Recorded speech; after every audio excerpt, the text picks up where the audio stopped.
All right, welcome to your Wiley Manager Crash Course, where we try and give you a bit of a sneak peek into the topic that we talked about during the full-length version of our weekly podcast at Wiley Manager. And this week, Bob, we tried to tackle a new leadership, well, maybe not so new leadership concept called distributed leadership.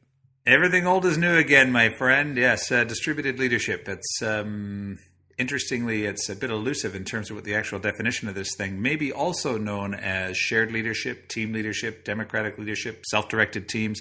I think this sort of idea has reared itself a number of times, packaged up in a different way. So what's the general concept behind it?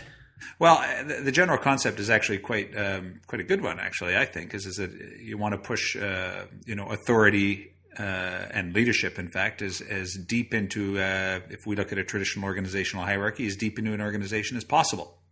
So I think that's a good thing to do. On the surface, sounds good. But in the podcast, the full-length version, we talked about some of the positives as well as some of the potential drawbacks of this model as well.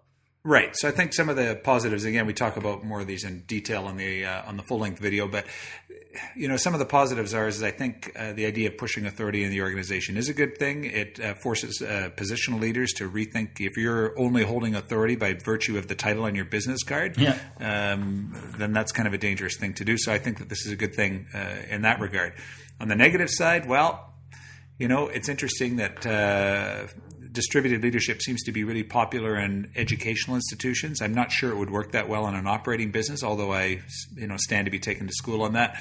I think that authority is often an illusion unless it's accompanied, well, it's definitely an illusion unless it's accompanied by accountability, and I think accountability would be a bit elusive in an organization where we're just distributing leadership right through the organization. And some times and places, in some circumstances, you need somebody to stand up and take charge, right? Yeah. So the buck has to stop somewhere at some time. If everyone's accountable, then no one's accountable.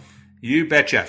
All right. So if you have an interest in this topic, want to hear more about Bob's thoughts on distributed leadership, please go pull that full-length version of the podcast off of iTunes, or alternatively, you can get that at our website, www.wileymanager.com.